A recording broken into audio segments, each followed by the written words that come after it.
Gap తర్వాత గూడా ఇంతమంది ఇంత ప్రేమ చూపిస్తున్నప్పుడు మీకు హ్మ్. ఎలాంటి ఫీలింగ్ ఉంటుంది? I'm absolutely thankful. ఎందుకంటే 10 ఏళ్ల నుంచి నన్ను అలైవ్‌గా ఉంచింది తెలుగు ఆడియన్స్, నా ఫ్యాన్స్ అండ్ ఎవ్రీబడీ. ఎప్పుడు ఏ షోలో అయినా సరే 'వడ్డే నవీన్' గారు ఎక్కడ, ఆయనెందుకు తీసుకురావట్లేదనో, లేకపోతే ఆయన ఏంటి ఎందుకు మీరు అవాయిడ్ చేస్తున్నారనో, అట్లా పాపం వాళ్ళు అవాయిడ్ చేయలేదు. బట్ వాళ్ళ యాంగ్జైటీ కొద్దీ నన్ను గుర్తు చేస్తూ ఒక కొన్ని సినిమాలలో లైక్ 'మ్యాడ్‌లో' అవును. కళ్యాణ్ గారు ఆయన ఇంకో రకంగా గుర్తు చేస్తూ ఇట్లా నన్ను అలైవ్‌గా ఉంచిన సినిమాలు చేయకపోయినా అలైవ్‌గా ఉంచినందుకు I'm really thankful and I really love them. Even మా మీడియా విషయానికొచ్చినా గానీ, iDream media one of the biggest digital platform yeah! 2 Telugu స్టేట్స్‌లో. మాకు ఏదన్నా ఒక మంచి ఇంటర్వ్యూ పోస్ట్ చేసినప్పుడు కూడా కింద హ్మ్. నవీన్ గారిని ఎందుకు చేయట్లేదు? అవును. నవీన్ గారిని ఎందుకు అవును. తీసుకురావట్లేదు? యాహ్! ఇది మాకు చాలా మాకే కాదు సార్, హ్మ్. తెలుగు మీడియాలో ఉన్న బిగ్గెస్ట్ మీడియా హౌస్‌లు అన్నిటికి గూడా హ్మ్. ఇది ఒకానొక టైంకి మాకు ఎలా అయిపోయిందంటే ప్రెషర్ అయిపోయింది. సో, ఫైనల్లీ ఆ డే వచ్చింది. యాహ్! సో, నేను నేరుగా సినిమా విషయానికే వస్తున్నాను. యాహ్! 'త్రిమూర్తులు' విషయానికొస్తే హ్మ్. హ్మ్. యాక్చువల్‌గా నేను చాలా ఇంటర్వ్యూలు చూసాను. ఎక్కడ ఈ ప్రశ్న రాలేదు. హ్మ్. 'త్రిమూర్తులు' సినిమాలో ఉన్న కాన్ఫ్లిక్ట్ పాయింట్ మీ ఇంటి కథ, అంటే క్యారెక్టర్ పరంగా మీ హ్మ్. ఇంటి కథ, లేదంటే సమాజంలో ఉన్న ఒక స్ట్రగులింగ్ కాన్ఫ్లిక్ట్ పాయింటా? ఏం చెప్పబోతున్నారు 'త్రిమూర్తులు'? సమాజంలో ఉన్న స్ట్రగుల్‌కే, but it is related to my father. Okay. So, అలాంటి ఒక డిఫరెంట్ పాయింట్. సరే. సో, ఇది ఎక్కువ ఎట్లా ఉంటుందంటే, ఒక పోలీస్ కోర్ట్ రూమ్ డ్రామా, హ్మ్. ఒక కేస్ హ్మ్. ఈ పరంగా ఉంటుంది. అండ్ కోర్ట్ రూమ్ డ్రామా అన్నారు కాబట్టి ఆ! చెప్తున్నాను. తెలుగులో కోర్ట్ రూమ్ డ్రామాలు చాలా తక్కువొస్తాయి. ఆ! వచ్చిన ప్రతిసారి బ్లాక్ బస్టర్స్ అయ్యాయి. హ్మ్. అప్పుడు 'చెట్టు కింద ప్రేతలు' గాని, మొన్న యాహ్! రీసెంట్‌గా 'కోర్టు' మూవీ గాని, యాహ్! సో, చాలా రేరు జనాన్ని పట్టుకున్నారు మీరు. యాహ్! అండ్ సార్, యాక్చువల్‌గా మీరు ఇండస్ట్రీలోకి ఈ 10 సంవత్సరాల గ్యాప్ తీసుకున్న తర్వాత హ్మ్. హ్మ్. మిమ్మల్ని నవీన్ నువ్వు రావాలి, నీకొక ఫ్యాన్ బేస్ ఉంది. సో, ఎందుకు ఆగుతున్నావని మిమ్మల్ని చాలా బలంగా అడిగిన ఒక స్టార్ హీరో ఉన్నారు. హ్మ్. సో, నేనే పేరు చెప్పేస్తాను, 'చిరంజీవి' గారు. అవును. మిమ్మల్ని చాలా సార్లు అడిగారంటున్నారు. అవును. అవును. సో, ఒక్కసారి ఆ ఎక్స్‌పీరియన్స్ చెప్పండి సార్. ఎలా అడిగారు? ఏం అడిగారు ఆయన? అంటే అట్లా అడగలేదు గానీ, ఆయనకి పాపం ఎట్లా అంటే నన్నెప్పుడూ ఒక బ్రదర్‌లాగా సార్. ట్రీట్ చేస్తారు. ఆహ్, ఎఫెక్షన్ ఎందుకో తెలీదు, ఆయన మీద నాకు ఎఫెక్షన్, ఆయనకి నా మీద ఎఫెక్షన్ ఉంటుంది.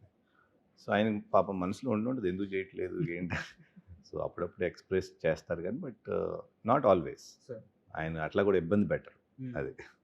And me director 'Teja' sir. హ్మ్. 'కళ్యాణ్ తేజ' హ్మ్. అనుకుంటాను సార్. హ్మ్. అతను 'పూరి జగన్నాథ్' గారి దగ్గర అసిస్టెంట్‌గా కొన్ని సంవత్సరాలు చేశారు. అవును. అండ్ మోర్ ఓవర్ అతను national award winner short films 'Meena' yeah! అని చెప్పేసి. యాహ్! యాహ్! సో, అలాంటి ఒక కొత్త డైరెక్టర్. హ్మ్. సో, అలాంటి వ్యక్తిని పిక్ చేసుకోవడానికి కారణం ఏంటి? ఎందుకంటే ఇంత కమ్‌బ్యాక్, చాలా పెద్ద కమ్‌బ్యాక్ ఇది. హ్మ్. చాలా క్రూషియల్ పీరియడ్ మీ లైఫ్‌లో. హ్మ్. హ్మ్. అలాంటి ఒక ఫేజ్‌లో అలాంటి ఒక కొత్త డైరెక్టర్‌ని ఎంచుకోవడానికి కారణం ఏంటి? కమల్ తేజ్ ఏంటంటే ఫస్టు ఈ క్యారెక్టర్ నచ్చింది. అది నరేట్ చేసినప్పుడు Kamal, sir. Director and writer of right. This film.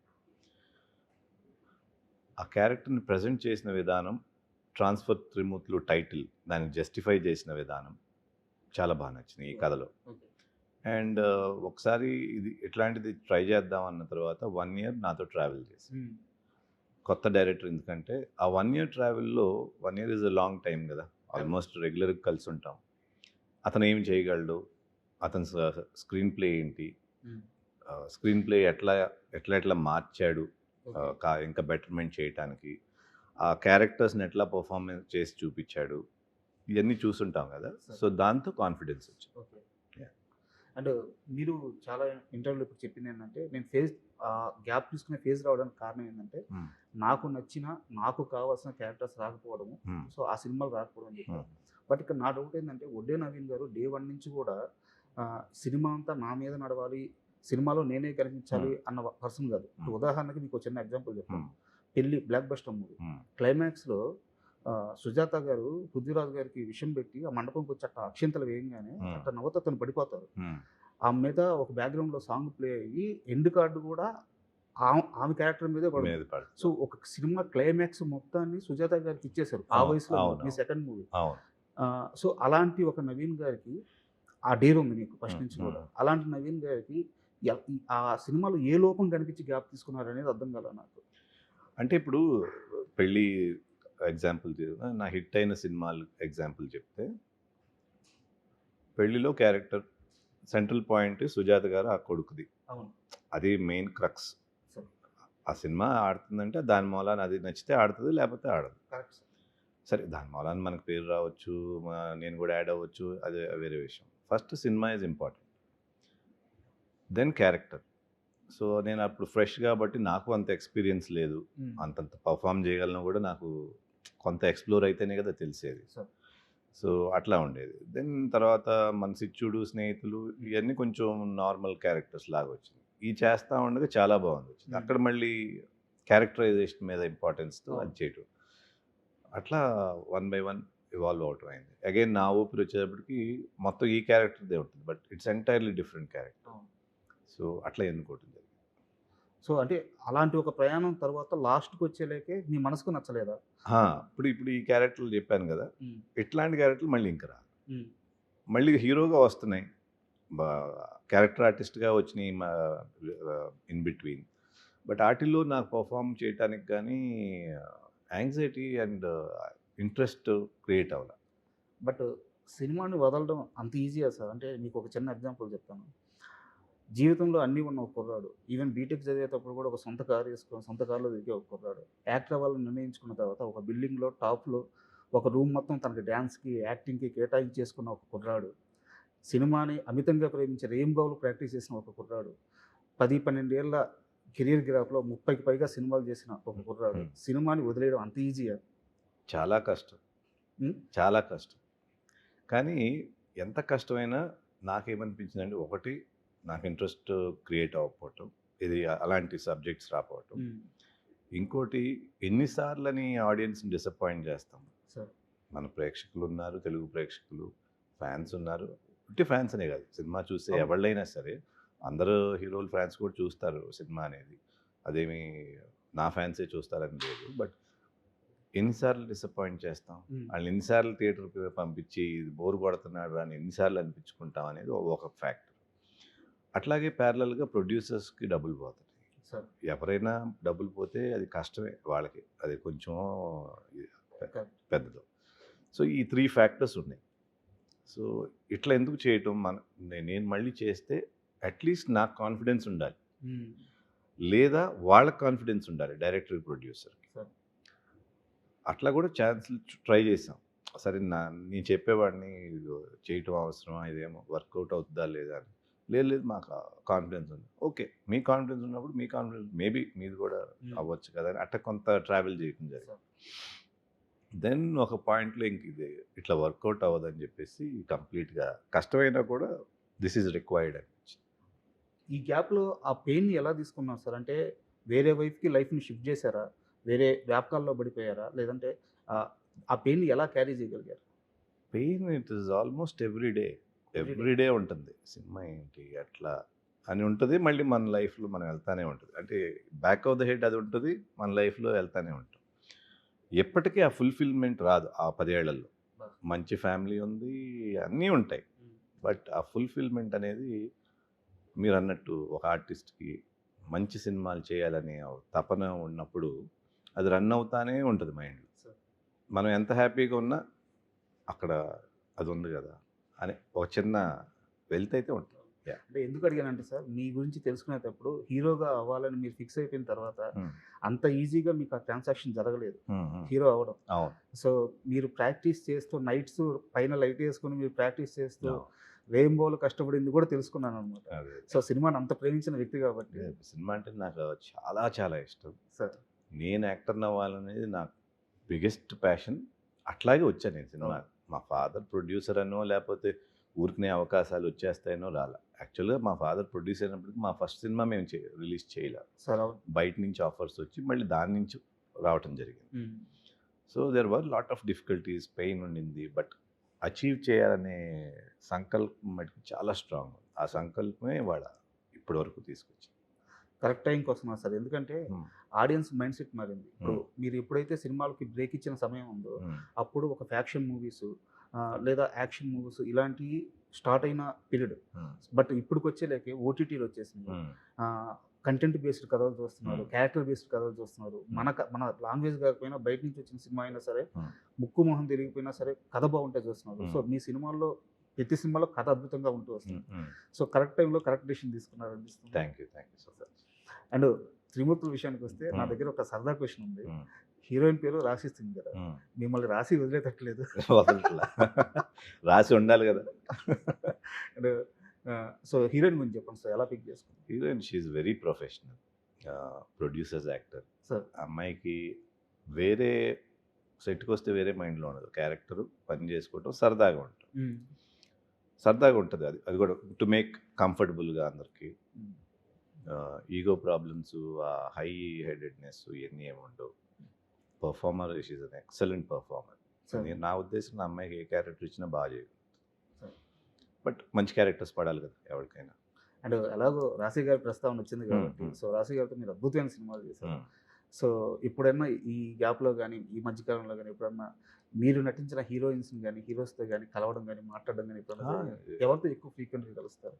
ఫ్రీక్వెంట్గా అంటూ ఎక్కువ ఎవరితోనూ లేదు. బట్ అడపదడప రాశి, మహేశ్వరి, శ్రీకాంత్ గారు, సంగీత అంటే కలిసినప్పుడు, కలవటానికి గురించి సెపరేట్గా ఏమీ ఎఫర్ట్ పెట్టం, కానీ కలిసినప్పుడు we have a good time.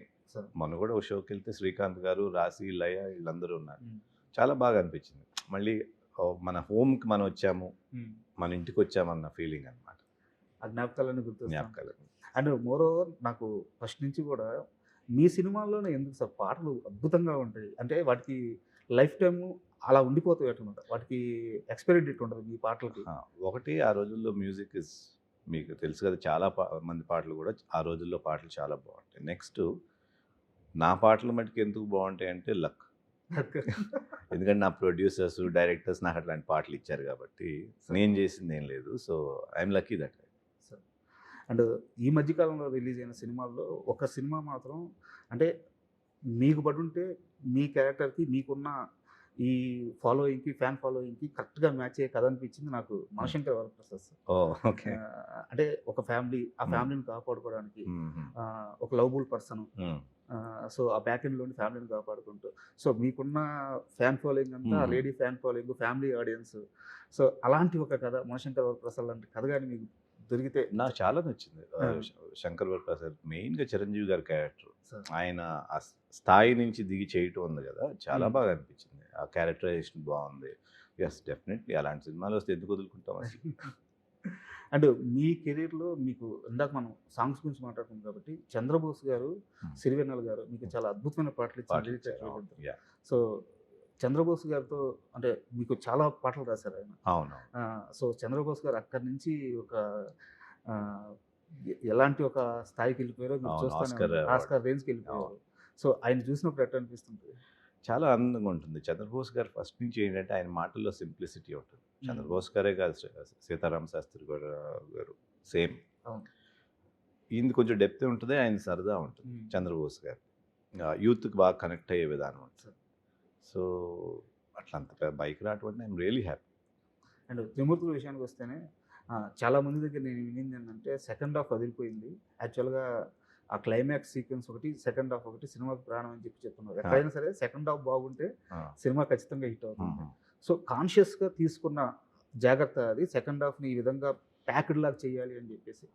అట్లా తీసుకోలేదు మేము. స్టోరీని ఫస్ట్ నుంచి ఈ క్యారెక్టర్ ఎక్కడి నుంచి ట్రావెల్ అవుతుందో అట్లా తీసుకుని సెకండ్ హాఫ్ క్లైమాక్స్ వరకు ఎక్కడ కూడా ఆడియన్ను ఈ సీన్ తర్వాత ఇది వస్తుంది అనే ఫీల్ లేకుండా చేయాలన్నది అటెంప్ట్. థ్రిల్లర్ కావాల్సినదే కదా. సో అలాంటి అటెంప్ట్ చేసాం మేము. స్క్రిప్ట్ అంతా చేసుకుని విన్నప్పుడు మాకేమనిపించింది అంటే ఫస్ట్ హాఫ్ ఈజీగా వెళ్ళిపోతుంది, బికాస్ కొంచెం ఎంటర్టైన్మెంట్ ఉంది, ఒక ఫైట్ ఉంది, మంచి సాంగ్స్ అట్లా ఉన్నాయని. సెకండ్ హాఫ్కి వచ్చేటప్పటికి ఏమన్నా కొంచెం సీరియస్నెస్ ఎక్కువ అంటారా అట్లా అనుకున్నాం. బట్ చూసిన వాళ్ళు కంప్లీట్ ఆపోజిట్ ఇచ్చారు. సెకండ్ హాఫే హుక్ అయ్యాము, క్లైమాక్సే హైలైట్ అని అట్లాంటి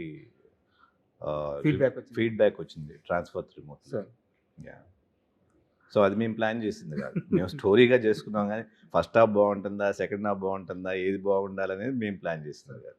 ఓవరాల్ స్టోరీ ఇంట్రీగింగ్ ఉండాలి, ఆడియన్కి నెక్స్ట్ ఏంటి అనేది గ్రిప్పింగ్గా వెళ్ళాలనే యాంగిల్లో చేసింది తప్పితే ఆడియన్ ఇక్కడ ఇది చేస్తాడని మాకు భయం ఉంటుంది కదా.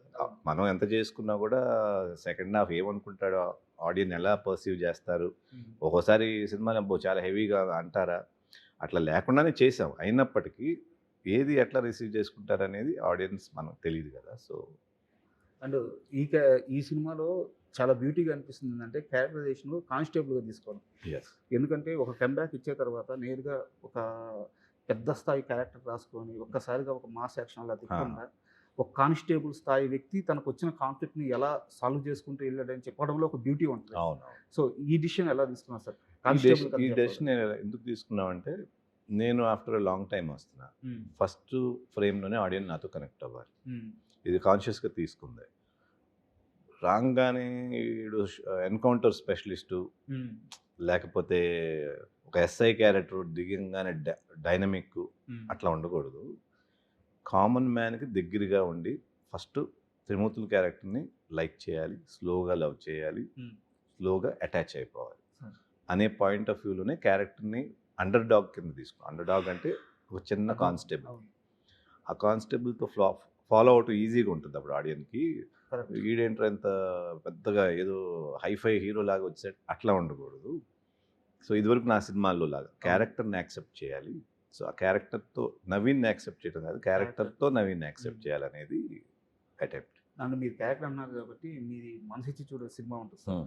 అందులో ఆ క్యారెక్టర్తో ఎంత లవ్లో పడ్డాం అంటే మా జనరేషన్ అప్పుడప్పుడే యుక్త వయసులోకి వస్తున్న పీరియడ్ అది. సో ఎంత అంటే ఒక అమ్మాయిని దూరం నుంచి ఇలా లవ్ చేయొచ్చా, వన్ సైడ్ లవ్లో ఇంత బ్యూటీ ఉంటుంది ఆ సినిమా చూస్తున్నాం సేపు. సో మనసిచ్చి చూడు సినిమా గురించి ఏదన్నా మీకు బాగా గుర్తుండిపోయే జ్ఞాపకం ఒకటి షేర్ చేయండి సార్. మనసిచ్చి చూడు సినిమా గురించి గుర్తుండేదానికంటే లైక్ ఐ సెడ్, ఆ సినిమాలో కూడా క్యారెక్టరైజేషన్ చూడండి. ప్రకాష్ రాజ్ గారి క్యారెక్టరు, రవితేజ గారి క్యారెక్టరు, సుహాసిని గారి క్యారెక్టరు అన్నీ ఒక మన ఇళ్లల్లో ఉన్న ఒక రియలిస్టిక్. నా ఫాదర్గా చేసిన వెంకటేశ్వరరావు గారి క్యారెక్టరు, నా క్యారెక్టర్ అవునండి. ఇప్పుడు ఫాదర్ అంటే భయపడుతూ కొంచెం జాగ్రత్తగా ఉండే, and the whole thing has earthiness. మన విలేజ్లో మన అట్మాస్ఫియర్లో ఉంటే ఎట్లా ఉంటుందో మన కళ్ళ ముందు జరిగే కథలాగా ఈజీగా అటాచ్ అయ్యే కథలాగా ఉంటుంది. సో అట్లా it's a very good placed film. And దాంట్లోనే బోడి చదువులు వేస్ట్ అని చెప్పి ఒక సాంగ్ రాశారు సిరివెన్నెల గారు. ఆ సాంగ్ గురించి ఎన్ని దశాబ్దాలు చర్చ జరిగిందంటే ఆయన ఆ రోజు రాసిన ప్రతి మాట ఇప్పుడు కాలమానానికి ఇప్పుడున్న పరిస్థితులకి యాప్ట్గా సరిపోతుంది. ఎప్పటికీ సరిపోతుంది, అది యూనివర్సల్ కదా. అండ్ త్రిమూర్తుల సినిమాకి మీరు ప్రొడ్యూసర్గా కూడా బాధ్యతలు తీసుకున్నారు. ఇది అంటే హీరోగా మీరు ఆల్రెడీ చేస్తున్నారు, ఓకే. నిర్మాతగా మీరు సినిమాలు చేస్తున్నా సరే ఇది ఇప్పుడున్న పీరియడ్ మారిపోయింది అనమాట. సో ఎలాంటి ఛాలెంజ్ ఫేస్ చేయాల్సి వచ్చింది నిర్మాతగా? ఛాలెంజెస్ ఏం లేవు నిజంగా అయితే, ఎందుకంటే టీం అట్లా కుదిరింది. అసలు మాలో ఎవరు నేను డైరెక్టర్ అనో హీరోనో హీరోయిన్ అనో లేకపోతే లేదు, అందరూ ఈ సినిమా ఎట్లా అట్లా ఉన్నప్పుడు ఏమవుతుందంటే మిగతా అన్నీ పోతాయి. పొద్దున్నే లేస్తే షూటింగ్కి వెళ్ళాలి, ఆ సినిమాని ఎట్లా బాగా చేయాలి, ఇదే ఉంటుంది మైండ్లో. అలా ఉన్నప్పుడు ఇంకా ఛాలెంజెస్ ఏముంటాయి? అంటే అండ్ స్క్రిప్ట్ ప్రీ డిఫైన్డ్గా ఉంది, ఇది బౌండెడ్ స్క్రిప్ట్తోనే వచ్చాం మేము. సో అందరికీ అన్నీ తెలుసు, అందరికీ రీడింగ్ ఇచ్చాం మొత్తం యూనిట్కి. సో వాళ్ళకి ఏంటంటే ఎవరికాళ్ళు నేను చేయాలి బాగా. ఇప్పుడు మీరు చెప్పినన్ని వర్క్లో సరిగ్గా సాగిపోవడానికి పర్ఫెక్ట్ ప్యాటర్న్ అది. బట్ నేను అడిగేది ఏంటంటే ప్రొడక్షన్ కాస్ట్ చాలా పెరిగిపోయింది. ఎస్, కాస్ట్ పెరిగిన మాట వాస్తవం, చాలా పెరిగిపోయింది. బట్ అట్లా ఉంది, ఏం చేయాలి. సో సిద్ధమయ్య దిగారు. సిద్ధమయ్యేది. అండ్ బ్యూటీ ఏంటంటే ఓటీటీ అసలు చాలా ముందు క్లోజ్ చేసేసారంట. వాళ్ళకి చూపించగానే సినిమా చూపించాము. జనరల్గా షోరూల్ చేస్తారు, 5 minutes షోరూల్. అట్లా వదిలే సినిమా చూసేమని వాళ్ళకి పంపించాము. Within 1-2 days they closed it. But అంటే యాక్చువల్గా మూవీ మనం చెప్పుకున్నట్టు చాలా మంది చెప్తున్నారు సార్ బయట కూడా. నాకు మీ డైరెక్టర్ కమల్ తేజ నాకు కొంచెం తెలిసిన వ్యక్తి. సో వాళ్ళు చెప్పే లెక్క మూవీ చాలా బాగా వచ్చింది. ఓటీటీ వాళ్ళు నవీన్ గారు ఉన్నారనో లేదా త్రిమూర్తుల మూవీ బాగా వచ్చిందో కొన్ని చాలా ఈజీగా మీకు అది క్లోజ్ అయిపోయి ఉండొచ్చు. బట్ ఇప్పుడున్న పరిస్థితుల్లో ఓటీటీ క్లోజ్ అవ్వక చాలా సినిమాలు చాలా సఫర్ అవుతున్నాయి. నవీన్ గారు ఉన్నారని కూడా ఐ డోంట్ థింక్ ఇప్పుడు కొనే పరిస్థితి. నవీన్ గారు ఉంటే పేపర్ వ్యూ పెట్టుకుంటారు మ్యాక్స్ అట్లా అనుకుంటా నేను. సినిమా నచ్చే చూసే వాళ్ళు చేసి ఉంటారేమో. అండ్ మోరోవర్ ఈ గ్యాప్లో ఈ 10 ఏళ్ల గ్యాప్లో మీకు బాగా ఆశ్చర్యంగా అనిపించిన ఒక హీరో సక్సెస్ అంటే ఏ హీరో పేరు చెప్తారు? ఇక్కడి నుంచి ఎక్కడికి ఎదిగాడు, సూపర్ ఎదిగాడు అని ఈ గ్యాప్? ఈ 10 ఏళ్లలో ఈ 10 ఏళ్ళలో?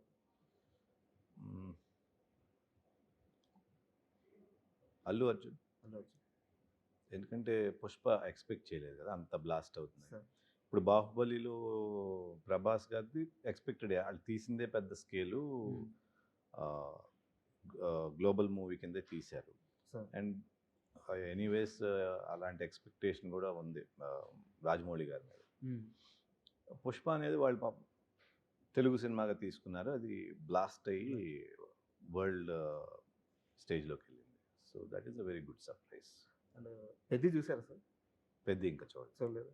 అంటే యాక్చువల్గా ఎందుకు అడిగానంటే పెద్ది సినిమా విషయంలో రామ్ చరణ్ గారు ఆ కథను ఓకే చేయడం కూడా సేమ్ మీలాగే ఆలోచించారు. కథ చెప్పాలి, స్టార్ హీరో అయినా సరే కథ చెప్పాలని. That's a very good thought. ఇప్పుడున్న బిగ్ స్టార్స్ ఎవరు అలాంటి కథని సెలెక్ట్ చేసుకోవడానికి డేర్ కూడా చేయరు. అవును. సో చాలా బాగా కుదిరింది అనమాట. అదే. సో నెక్స్ట్ మీ ప్రయత్నాలు ఎలా ఉండబోతున్నాయి? ఇలాంటి కథ చెప్పే మార్గంలోనే ఉండబోతున్నాయా? మోస్ట్లీ అదే ఉంటుంది సార్. అలా చేయాలని ఉంది, చూడాలి మనకి ఎట్లా ఇది వస్తుందని. సార్, అండ్ త్రిమూర్తుల విషయంకి వస్తే Hmm. ఆడియన్స్కి ఏం చెప్తారు? అంటే మిమ్మల్ని చూడడానికి ఖచ్చితంగా మీ ఫ్యాన్స్ అలాగో వచ్చేస్తారు. మిగతా ఆడియన్స్కి అయినా సరే త్రిమూర్తుల్లో ఇది ఉంది, ఇది బలంగా చెప్పబోతున్నాం అని చెప్పడానికి ఆ సేల్ పాయింట్ ఏంటి? Sale point conflict. Sure. త్రిమూర్తులు ఫేస్ అయ్యే కాన్ఫ్లిక్ట్ అనేది it will be very different. ఇప్పుడు మనం కంపేర్ చేసుకుంటే it will be unique conflict అనేది, కొత్త పాయింట్. అది ఫాదర్ ద స్టోరీ లాగా స్టార్ట్ అవుతుందో లేకపోతే ఒక కానిస్టేబుల్స్ లాగా స్టార్ట్ అవుతుందో, ఎక్కడ లాక్ అవుతుంది అనేది కొత్తగా ఉంటుంది. Sure.